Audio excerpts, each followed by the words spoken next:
नमस्कार, India news Haryana देख रहे हैं आप। आपके साथ मैं हूं सुरभि तिवारी। फटाफट अंदाज में फटाफट खबरों का रुख कर लेते हैं। कोरोना संकट के बीच प्रधानमंत्री नरेंद्र मोदी ने council of science and industrial research के एक कार्यक्रम को संबोधित किया। पीएम ने कहा कि भारत सस्टेनेबल डेवलपमेंट और क्लीन एनर्जी के क्षेत्र में दुनिया को रास्ता दिखा रहा है। पीएम मोदी ने कहा कि कोरोना महामारी पूरी दुनिया के सामने इस सदी की सबसे बड़ी चुनौती बनकर आई है। इतिहास गवाह है कि जब जब मानवता पर कोई बड़ा संकट आया है, साइंस ने और बेहतर भविष्य के रास्ते तैयार कर दिए हैं। पीएम मोदी ने कहा कि कोरोना के संकट में भले ही रफ्तार कुछ कम है, लेकिन आज भी हमारा संकल्प आत्मनिर्भर भारत, सशक्त भारत का है। पीएम ने कहा कि बीती शताब्दी का अनुभव है कि जब पहले कोई खोज दुनिया के दूसरे देशों में होती थी तो भारत को उसके लिए कई कई साल का इंतजार करना पड़ता था, लेकिन आज हमारे वैज्ञानिक दूसरे देशों के साथ कंधे से कंधा मिलाकर चल रहे हैं। देश में कोरोना मामलों में लगातार गिरावट दर्ज की जा रही है। 24 घंटे में 1,31,000 से ज्यादा नए केस अब तक सामने आ चुके हैं। 2,705 मरीजों ने दम तोड़ा। दूसरी लहर के बीच अब देश में एक्टिव केस 17 लाख से ज्यादा। कोरोना मरीजों की ठीक होने की रिकवरी रेट में बढ़त देखी जा रही। 24 घंटे में 2,05,000 मरीज रिकवर हुए। अमेरिका के उपराष्ट्रपति कमला हैरिस और प्रधानमंत्री नरेंद्र मोदी के बीच फोन पर बातचीत हुई। दोनों नेताओं के बीच वैक्सीन को लेकर चर्चा की गई।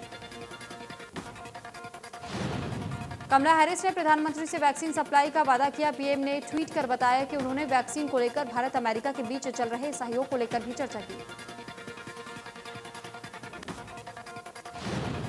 महाराष्ट्र में कोरोना के केस लगातार कम हो रहे हैं। एक दिन में महाराष्ट्र में कोरोना के 15,229 नए मरीज मिले, जबकि 25,000 कोविड मरीज ठीक हुए। 643 मरीजों की जान चली गई है। दिल्ली में 24 घंटे में 487 से ज्यादा केस मिले। 45 मरीजों ने दम तोड़ दिया। दिल्ली में अब 8,000 से ज्यादा एक्टिव केस।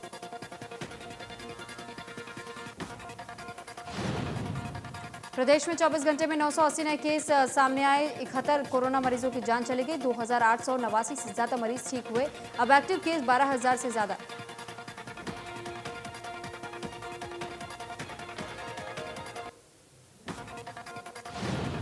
तिगांव विधानसभा क्षेत्र के विधायक राजेश नागर ने महामारी अलर्ट लॉकडाउन को आगे बढ़ाने पर कहा कि कोरोना के बढ़ रहे मामलों में अब काफी कमी आ गई है और हालात नियंत्रण में है।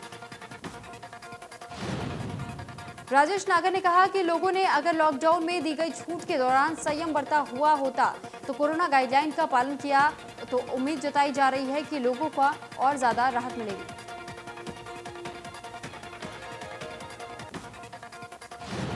विधायक राजेश नागर ने ब्लैक फंगस को लेकर चिंता जताई। कहा कि शहरी क्षेत्र में लोग ब्लैक फंगस को लेकर जागरूक है, लेकिन ग्रामीण क्षेत्रों में अभी जागरूकता का अभाव है। ग्रामीणों को जागरूक करने के लिए काम करेंगे।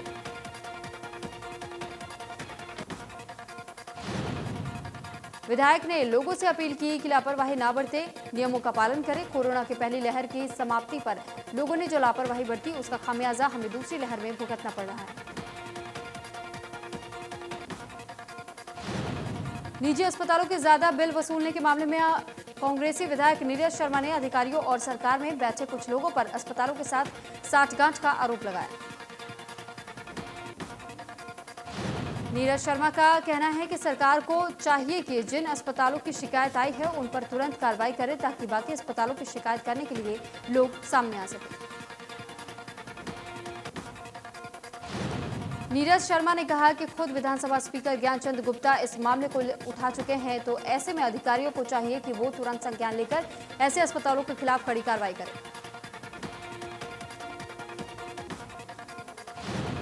देश में वैक्सीनेशन की धीमी रफ्तार से खफा कांग्रेसी एकजुट होकर कुरुक्षेत्र के लघु सचिवालय पहुंचे और कांग्रेस नेता अशोक अरोड़ा की अगुवाई में राष्ट्रपति के नाम ज्ञापन सौंपा। अशोक अरोड़ा ने कहा कि महज 3.75% लोगों को ही वैक्सीन सेकेंड डोज लगी है। ऐसे में 140 करोड़ लोगों को कब तक वैक्सीन लगेगी और इससे बचाव संभव हो पाएगा या नहीं, ये बड़ा सवाल है। कांग्रेस प्रदेश अध्यक्ष कुमारी सैलजा के निर्देश पर पूर्व उप मुख्यमंत्री चंद्रमोहन और कांग्रेस नेता प्रदीप चौधरी की अगुवाई में कोविड प्रोटोकॉल का पालन करते हुए कार्यकर्ताओं ने पंचकुला में राष्ट्रपति के नाम उपायुक्तों को ज्ञापन सौंपा। कार्यकर्ताओं की मांग है कि केंद्र सरकार को सभी नागरिकों का टीकाकरण सुनिश्चित करने के लिए नई टीकाकरण नीति लानी चाहिए और पूरे देश में सभी के लिए टीकाकरण मुफ्त होना चाहिए।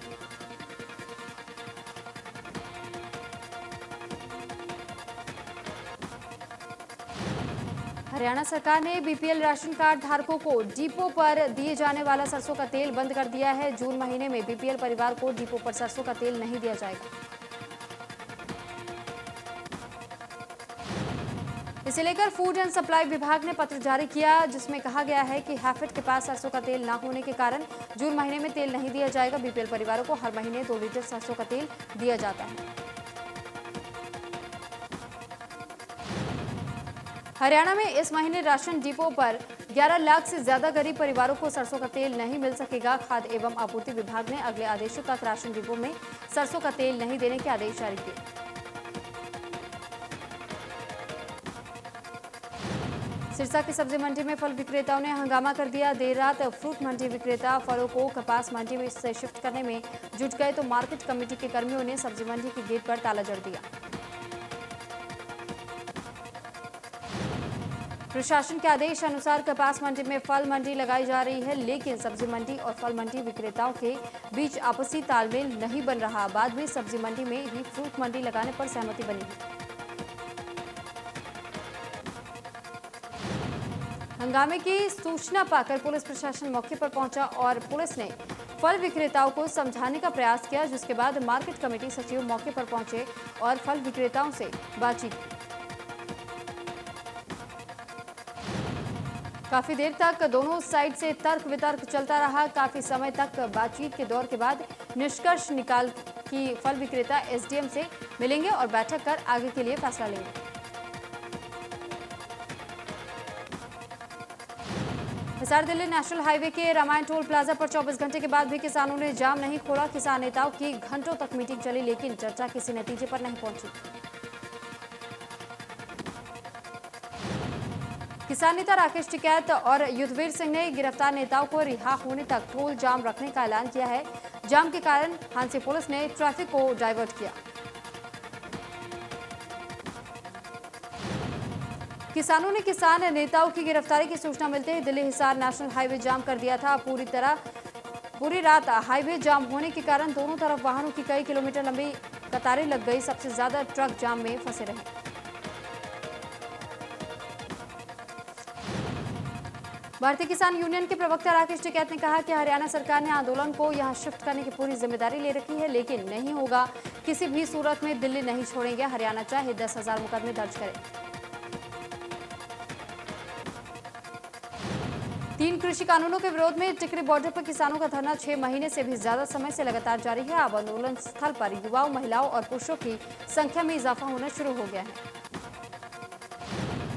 5 जून को कृषि कानून को लागू हो 1 साल पूरा हो जाएगा।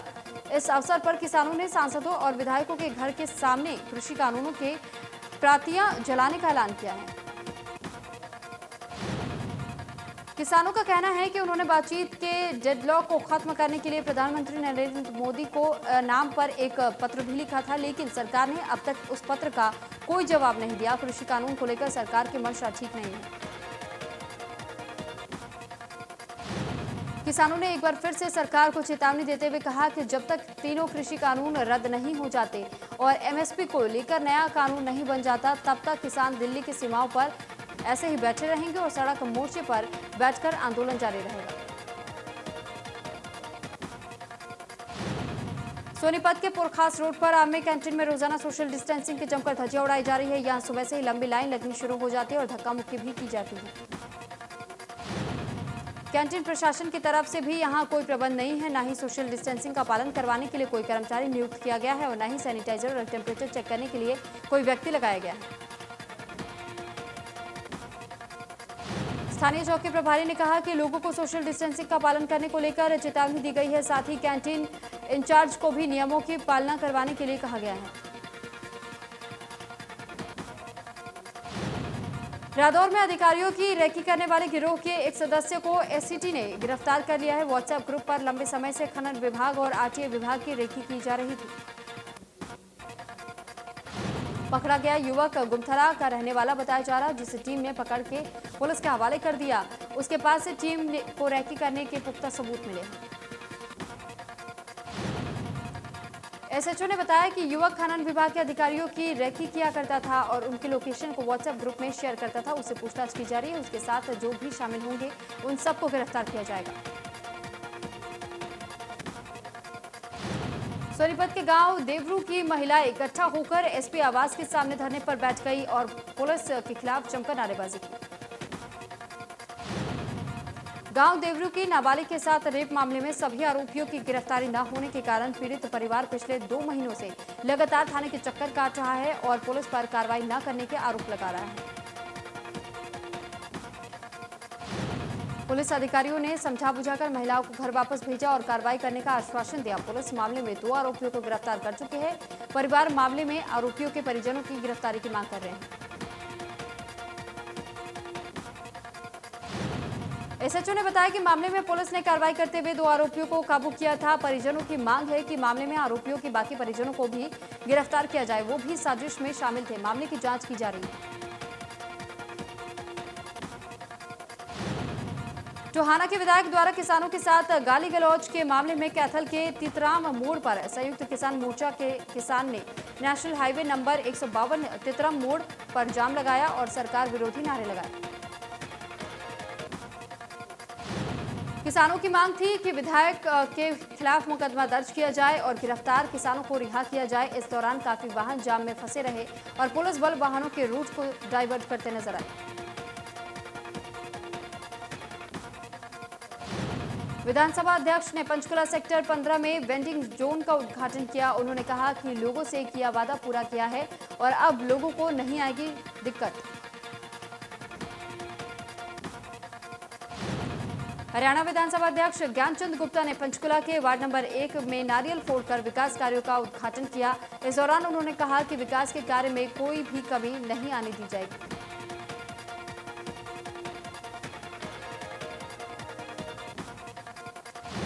कांग्रेस के पूर्व प्रदेश अध्यक्ष अशोक तंवर ने अपने समर्थकों के साथ सैनिटाइजेशन अभियान चलाया। इस दौरान तंवर ने सांसद सुनीता दुग्गल पर तंज कसते हुए कहा कि कोरोना महामारी में सांसद गुमशुदा हैं।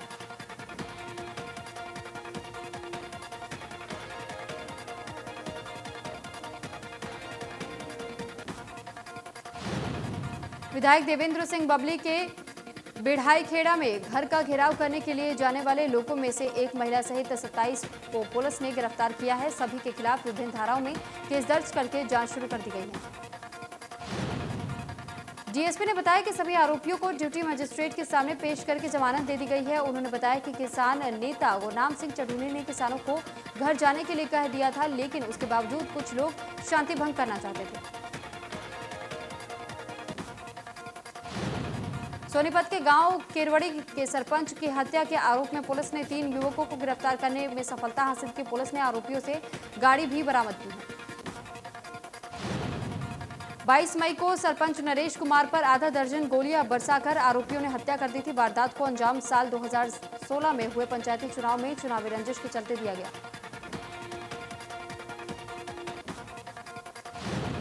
पहलवान सागर धनखड़ हत्या मामले में सागर के चाचा का कहना है कि सागर की हत्या फ्लैट के विवाद से नहीं हुई, बल्कि सागर की बढ़ती लोकप्रियता से घबराकर करवाई गई। सागर के चाचा का कहना है कि सागर एक उभरता हुआ सितारा था और उसे बहुत तेज गति से आगे बढ़ रहा था। सुशील कुमार को डर था कि कहीं वो उससे आगे ना निकल जाए।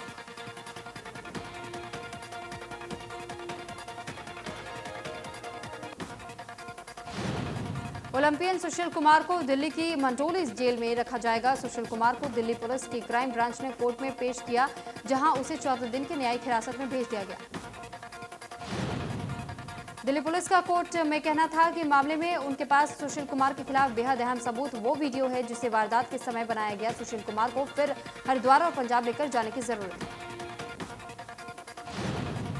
पंचकुला में मोरनी के पर्यटन स्थल टिकर ताल के बड़े तालाब में डूबने से एक युवक की मौत हो गई, जबकि दूसरे को स्थानीय व्यक्ति ने निकाल लिया। सूचना मिलने पर मोरनी पुलिस मौके पर पहुंची। पंजाब के गुरदासपुर के रहने वाले 4 दोस्त टिकर ताल घूमने पहुंचे थे, जहां उनमें से 2 दोस्त ताल में नहाने उतरे थे। दो साध्वियों को रेप मामले में सजा काट रहे राम रहीम को सुनारिया जेल से कड़ी सुरक्षा के बीच रोहतक पीजीआई लाया गया। राम रहीम को पेट में दर्द होने की वजह से अस्पताल लाया गया और टेस्ट होने के बाद वापस जेल भेज दिया गया। तो पीजीआई की ओपीडी और लाल श्याम लाल बिल्डिंग को पुलिस छावनी में तब्दील कर दिया गया और किसी को भी अंदर नहीं जाने दिया गया। पलवल होटल के पुरानी जीटी रोड पर एक खाद बीज की दुकान के मालिक से लूटे 11 लाख रुपए। पुलिस और लोगों ने आरोपी को भागकर पकड़ा।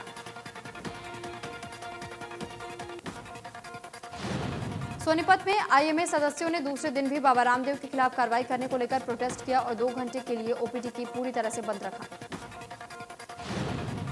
करनाल में इंडियन मेडिकल एसोसिएशन के बैनर तले डॉक्टर्स ने बाबा रामदेव के खिलाफ प्रदर्शन किया। कार्रवाई की मांग कर एसपी को प्रधानमंत्री के नाम ज्ञापन सौंपा। डॉक्टर्स ने कहा कि कोरोना काल में कई डॉक्टर्स ने अपनी जान गंवाकर कोरोना मरीजों की जान बचाई है। रामदेव के बयान ने डॉक्टर्स का मनोबल तोड़ने का काम किया है। फतेहाबाद में रेमडेसिविर इंजेक्शन की कालाबाजारी के मामले में 3 आरोपी फरार हो गए। मामले के तीनों आरोपी गिरफ्तारी के डर से परिवार सहित गायब हो गए। पुलिस तीनों की गिरफ्तारी के लिए उनके ठिकानों पर छापेमारी कर रही है, लेकिन उनका अब तक सुराग नहीं लगा है। कोर्ट से तीनों की जमानत रद्द होने के बाद से पुलिस उन्हें ढूंढ रही है। अंबाला सिविल अस्पताल में उस समय मरीजों की परेशानियां बढ़ गई जब महिला डॉक्टर मरीजों को देखने से इनकार करते हुए अपना कमरा छोड़कर चली गई। इस दौरान मरीजों की परेशानियों को देखते हुए अन्य डॉक्टरों को इमरजेंसी से बुलाकर लोगों की जांच शुरू की गई। मरीजों ने कहा कि महिला डॉक्टर का रवैया अच्छा नहीं था और मरीज इस संबंध में शिकायत देने सीएमओ को पहुंचे। मरीजों के विरोध के बाद अन्य डॉक्टर को भेजा गया। मरीज ने आरोप लगाया कि महिला डॉक्टर का व्यवहार भी अच्छा नहीं है। भिवानी की बेटी पूजा ने एक बार फिर गोल्डन पंच मारकर दुनिया में भारत का नाम रोशन कर दिया। पूजा का भिवानी पहुंचने पर जोरदार स्वागत किया गया। बॉक्सर पूजा बोहरा ओलंपिक कोटा भी हासिल कर चुकी हैं। बॉक्सर पूजा बोहरा ने कहा कि आज वो जिस मुकाम पर है वो अपने कोच संजय श्योरान के बदौलत है।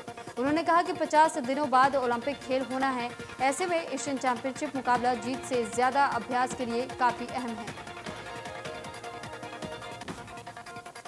पूजा ने कहा कि वो अब ओलंपिक की तैयारी में जुटेंगे। साथ ही उन्होंने सरकार की खेल नीति की सराहना भी की। वहीं पूजा के कोच संजय श्योरान ने कहा कि उन्हें पूजा की मेहनत को देख पूरी उम्मीद है कि वो ओलंपिक में भी गोल्ड लेकर आएंगे।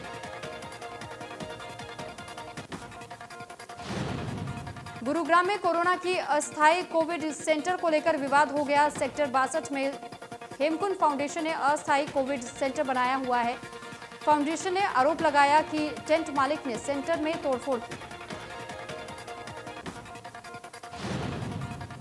टेंट मालिक को सफाई सेंटर के लिए जमीन और टेंट फ्री दिया गया था। सेंटर में कोई मरीज नहीं था, इसलिए टेंट हटाया गया। मौके पर पुलिस और प्रशासनिक अधिकारी पहुंचे।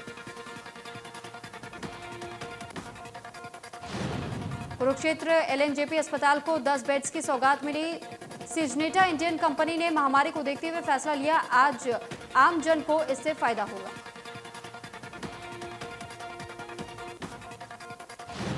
गन्नौर के गांव कैलाना के पास निर्माणाधीन संसद भवन का सरिया चोरी करने का मामला सामने आया है। पुलिस ने ट्रक में लोड कर रहे 3 युवकों को गिरफ्तार किया।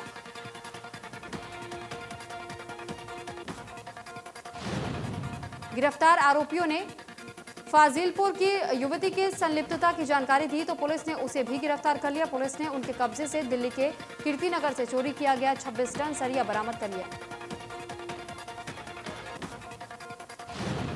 आरोपियों को अदालत में पेश किया। पुलिस ने प्रेस नोट जारी कर बताया था कि ये सरिया निर्माणाधीन संसद भवन के लिए था। सोहना में तीसरी लहर को लेकर स्वास्थ्य विभाग ने तैयारियां शुरू कर दी हैं। नागरिक अस्पताल में बच्चों के लिए 6 बेड तैयार किए गए हैं और न्यूबॉर्न स्टेबलाइजर स्थापित किया गया है। गुरुग्राम की बोंसी जेल में मामूली विवाद के चलते खूनी संघर्ष का मामला सामने आया है। जेल के अंदर विचाराधीन कैदियों ने मामूली विवाद होने पर कैदी की बेरहमी से पिटाई कर दी। चारों कैदी नुकीली चीज से ताबड़तोड़ हमले करते रहे। मामले की भनक लगते ही जेल सुरक्षा कर्मियों ने किसी तरह चारों कैदियों के चंगुल से एक कैदी को छुड़वाया। कैदी की हालत गंभीर बनी हुई है। विवाद जेल नियमों के तहत फोन कॉल करने को लेकर हुआ। कैदी अपने परिजन से बात कर रहा था और चारों अंडर ट्रायल कैदियों ने जल्द बातचीत खत्म करने का दबाव बनाया। विरोध करने पर उसकी पिटाई कर डाली। गुरुग्राम में पुलिस ने 2 शातिर आभूषणों के स्नैचर्स को गिरफ्तार कर वारदात का खुलासा किया। कुछ दिन पहले शिवनगर इलाके से 4.5 लाख की कीमत के सोने के आभूषण स्नैचिंग करने का मामला सामने आया था। पुलिस ने आसपास के दर्जनों सीसीटीवी फुटेज के आधार पर घनकोट के रहने वाले 2 युवक को गिरफ्तार कर मामले का खुलासा किया। आरोपियों से पूछताछ में और भी वारदातों के खुलासे होने के आसार नजर आ रहे हैं। आरोपी नशा करने के आदी हैं और शिवनगर की आभूषण की शॉप की रेकी किया करते थे। जैसे ही उन्हें मौका मिला, उन्होंने शॉप से घर जा रही महिला के हाथ से 9 तोले सोने के आभूषण छीन लिए और फरार हो गए। खेल मंत्री किरण रिजिजू ने भारत की ओलंपिक ड्रेस का अनावरण किया। इस दौरान केंद्रीय खेल मंत्री किरण रिजिजू ने कहा कि प्रधानमंत्री नरेंद्र मोदी ने आगामी टोक्यो ओलंपिक के लिए एथलीटों की तैयारी को लेकर समीक्षा बैठक की। पीएम ने सभी से एथलीटों के लिए जयकार करने की अपील की है। खेल मंत्री किरण रिजिजू ने शनिवार को कहा था कि प्रधानमंत्री नरेंद्र मोदी ने टोक्यो ओलंपिक के लिए जाने वाले भारत के खिलाड़ियों के साथ साथ जूनियर खिलाड़ियों को भी पूरा समर्थन देने के निर्देश दिए हैं। प्रधानमंत्री ने अधिकारियों को निर्देश दिया कि टोक्यो ओलंपिक के लिए यात्रा करने वाले प्रत्येक योग्य, संभावित और एथलीट सहयोग स्टाफ और अधिकारियों को जल्द से जल्द टीका लगवाया जाना चाहिए। 2 दिन के बाद फिर तेल की कीमतों में बढ़ोतरी दर्ज की गई है। सरकारी तेल कंपनियों की जारी कीमतों से पेट्रोल 27 पैसे प्रति लीटर और डीजल 28 पैसे प्रति लीटर महंगा हो गया है।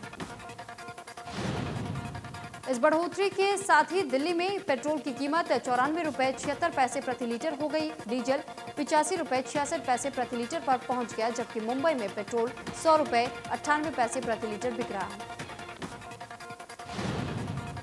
व्हाट्सएप की नई प्राइवेसी पॉलिसी पर विवाद थमने का नाम नहीं ले रहा है। केंद्र सरकार ने दिल्ली हाई कोर्ट में हल्फनामा देकर कहा है कि व्हाट्सएप चालाकी से प्राइवेसी पॉलिसी एक्सेप्ट करवा रहा है, इस पर रोक लगे।